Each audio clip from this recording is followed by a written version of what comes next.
L'Église catholique fait mémoire de Saint Nicolas de Flux. Bienheureuse Clémence. Saint Nicolas de Flux.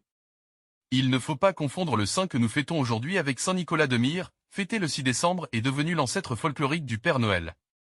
Nicolas est un nom d'origine gréco-latine, signifiant victoire et louange. Né en 1417 près de Saxène en Suisse, Nicolas de Flux meurt le 21 mars 1487. Il avait épousé Dorothée Wyss qui lui donna 10 enfants.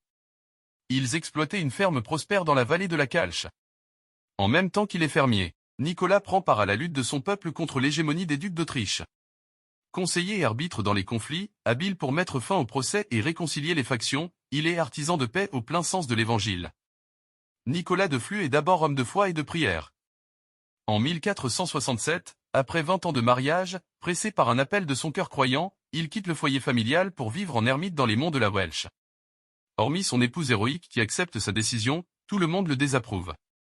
Toutefois, 2 de ses grands-fils viendront l'aider à bâtir la chapelle de sa retraite. Bientôt, on viendra de tous côtés solliciter ses prières et ses conseils. Dans cette nouvelle étape de sa vie, Nicolas avait reçu de Dieu le don de faire le lien entre sa vie de pénitent ermite et sa passion ardente de vrai patriote.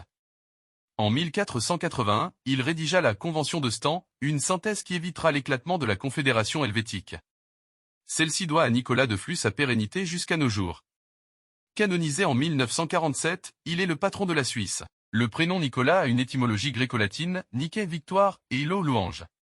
Bienheureuse Clémence. Cette grande dame, mariée au comte de Spanem, vivait avec foi et simplicité au milieu de ses charges de famille. Devenue veuve, elle entre chez les sœurs bénédictines de Trèves en Rhénanie où elle termine sa vie le 21 mars 1176. Clémence vient du latin clément, bonté. Bonne fête aussi aux Clémentines. On fête Saint Clément, l'un des premiers papes, le 23 novembre. Saint Nicolas de Flux, bienheureuse Clémence, priez pour nous.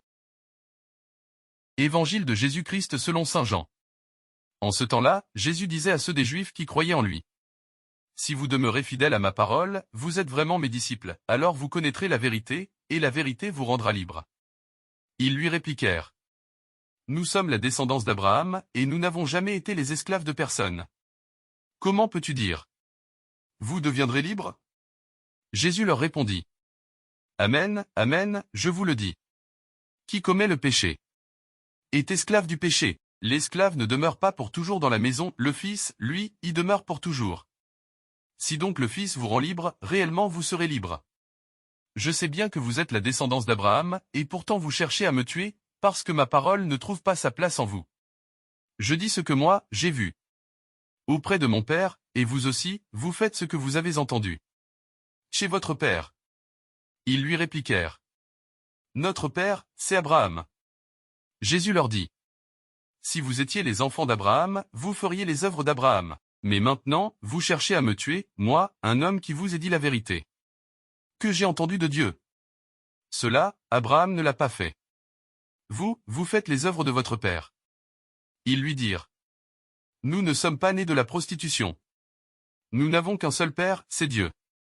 Jésus leur dit. Si Dieu était votre père, vous m'aimeriez, car moi, c'est de Dieu que je suis sorti. Et que je viens.